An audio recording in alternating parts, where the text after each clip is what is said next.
In this, A is compared to B, B to C and C to A. In the first comparison, A turns out to be more important than B. So if you can see the ranking here, the most preferred soap is brand Y, then X, then Z, but nobody likes this brand V. The high efficiency employees. So if you can see here, there are various alphabets which are written in green. So each alphabet represents the employee's name.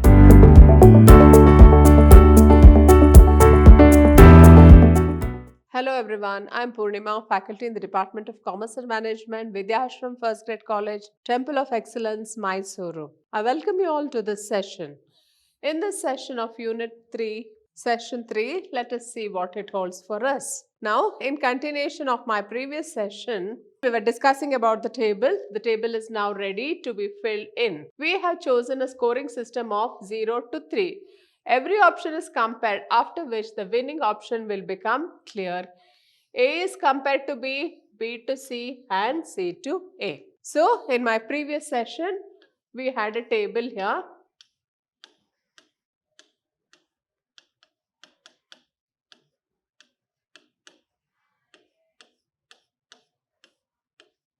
Yes. Now, we have a comparison of A and A, A and B, A and C. B and A, B and B, B and C. Now, in this, A is compared to B, B to C and C to A. In the first comparison, A turns out to be more important than B. Now, if you are comparing A and B, A is more important than B. So, the letter A is written down in the open cell. So, you write letter A. In the second comparison, C turns out to be more important than B. Between B and C, C is more. So, we write C. The last comparison is A to C and A is also more important here. That means the letter is A is written down in the open cell. So, again, see, first we have a comparison of A and B. A is more important. B and C, C is more important. Now, A and C, here A is more important. So, then we write the letter as A. Now, we look at the importance. If A is lot more important than B, we put a 3 after A. If A is hardly important compared to C, it will get a score of 1. Finally, option C is of medium importance compared to B and therefore scores a 2. So, in this way, we can have a rating of the scalings. Next. Now that all the cells are filled out, we can look at the results, the rank order, constant sum, itemized ratings, Likert scale, questionnaire form and design. So once we have filled in all this, then we can look at the results. Now next we look into what is the scaling technique. So scaling technique is a method of placing the respondents in continuation of a gradual change in the pre-assigned values, symbols or numbers based on the features of a particular object as per the defined rules. All the scaling techniques are based on 4 pillars, that is order, description, distance and origin. Now the scaling technique methods is used with the help of pre-assigned values. So you assign values to each of the numbers and then you ask the questions and based on the answers you just collect the data. So all the scaling techniques are based on the 4 options, that is the order, description, distance and origin. Then other scaling techniques. So scaling objects can be used for a comparative study between more than one object, that is products, services, brands, events, or can be individually carried out to understand the consumer's behavior and response towards a particular object. Now this scaling of objects, it can be used for a comparative study between any 2 or more of the variables. That is, you can have a comparative study of the products and services, brands, events, etc. or can be individually carried out to understand the consumer's behavior and response. So, what is the consumer's behavior towards the object or response towards the object? That also we can just compare. The following are the 2 categories under which other scaling techniques are placed based on their comparability. Now let us see what are the other scaling techniques. Now in this, the first one is the comparative scales. For comparing two or more variables, a comparative scale is used by the respondents. Following are the different types of comparative scaling techniques. Now we'll see what are the scaling techniques here. The first one is the paired comparison method.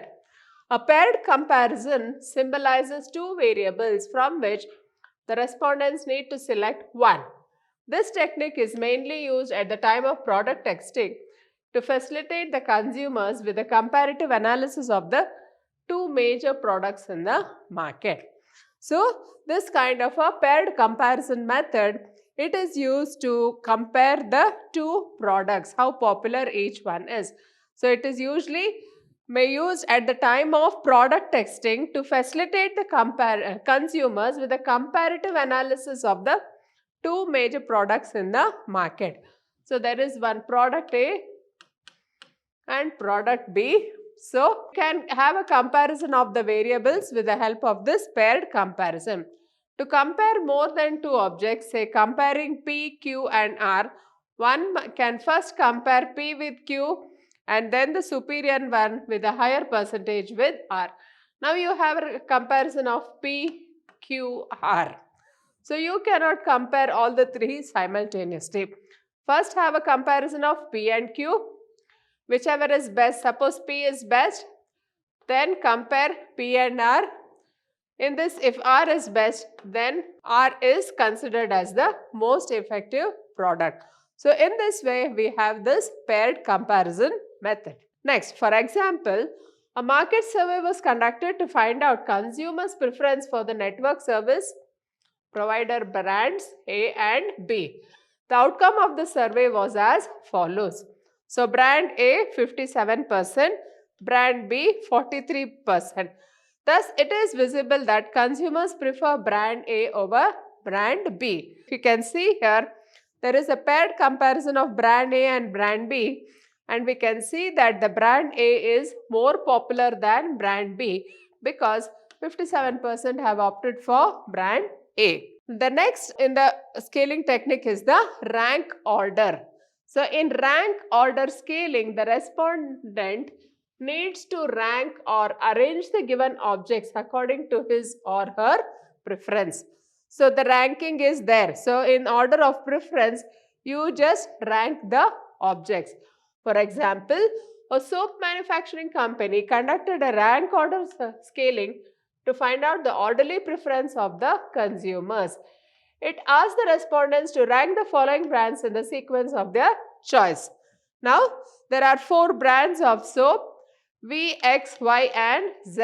There is a ranking of the various brands. So, 1, 2, 3, 4. So, depending on the consumer's choice and preferences, he has given a ranking for the various brands. The above ranking shows that soap Y is the most preferred brand, followed by soap X, then soap Z, and the least preferred is the soap V. So, if you can see the ranking here, the most preferred soap is brand Y, then X, then Z, but nobody likes this brand V.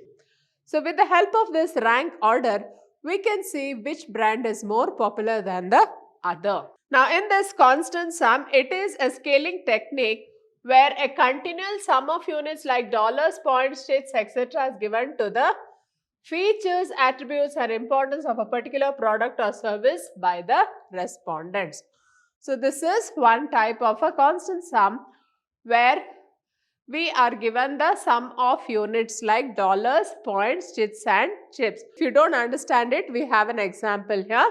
The respondents belonging to 3 different segments were asked to allocate 50 points to the following attributes of a cosmetic product P. We have an example here. So, the consumers, the respondents were asked to allocate 50 points to the following attributes.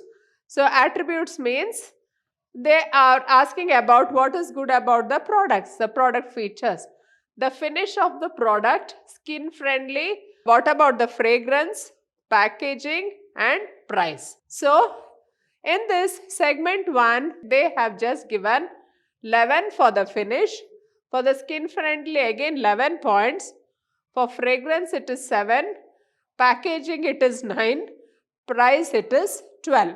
In segment 2, they are given 8 for the finish, 12 for skin friendly. For fragrance 11, packaging 8, price 11. In segment 3, for the finish they have given 9 marks. For skin friendliness 12 marks, fragrance 8 marks, packaging 10 marks, pricing 11 marks. So each segment of the population have given a different version of the ranking for the various attributes of the product. Now, based on this, we have a scaling analysis. Now, the segment 1 considers product P due to its competitive price as a major factor. Now, if we can see here, highest marks given is for the price. So, segment 1 of the population, they feel that price is the most attractive factor of this product P. So, product P is more attractive because the price is very attractive to the consumer. In segment 2, you can see that the highest score is given for skin friendliness of the product. And in segment 3 also they have given highest marks for skin friendliness of the product. So, we can see that they prefer the product because it is skin friendly. So, in this way we can know what are the various attributes of the product which the customer likes. The next one is the Q-sort scaling. Now, what is this Q-sort scaling? It is a technique used for sorting the most appropriate objects out of a large number of given variables. So, you just choose the most appropriate object out of the given variables. It emphasizes on the ranking of the given objects in a descending order to form similar piles based on specific attributes. So, it emphasizes on the ranking of the given objects. So, just like the constant sum, we have this here where it emphasizes on the ranking of the given objects in the descending order to form similar piles based on specific attributes. It is suitable in the case where the number of objects is not less than 60 and more than 140, and the most appropriate of all ranging between 60 to 90. So, where the number of objects is not less than 60 and more than 140, the most appropriate of all ranging between 60 to 90. Then, for example, the marketing manager of a garment manufacturing company sorts the most efficient marketing executives based on the past performance, sales revenue generation, dedication and growth. So, in this way we can have the Q-sort scaling. So, the Q-sort scaling was performed on 60 executives and the marketing head creates 3 piles based on their efficiency as follows. Now, this is one kind of a scaling used in the HR where they have tried to differentiate between the employees of an organization based on high efficiency, moderate efficiency and lower efficiency. So, the Q-sort scaling example, the high efficiency employees. So, if you can see here, there are various alphabets which are written in green. So, each alphabet represents the employee's name. Then, next under moderate efficiency, again we have a set of alphabets which represents the employee's name. And in case of low efficiency also, we can see that they are marked in red. So, the initials of the employees are used to denote their names. So, in this way, HR has just segregated the employees on the basis of high efficiency, moderate efficiency and low efficiency. So, with this, we come to the end of this session. Hope you have all followed it. Thank you.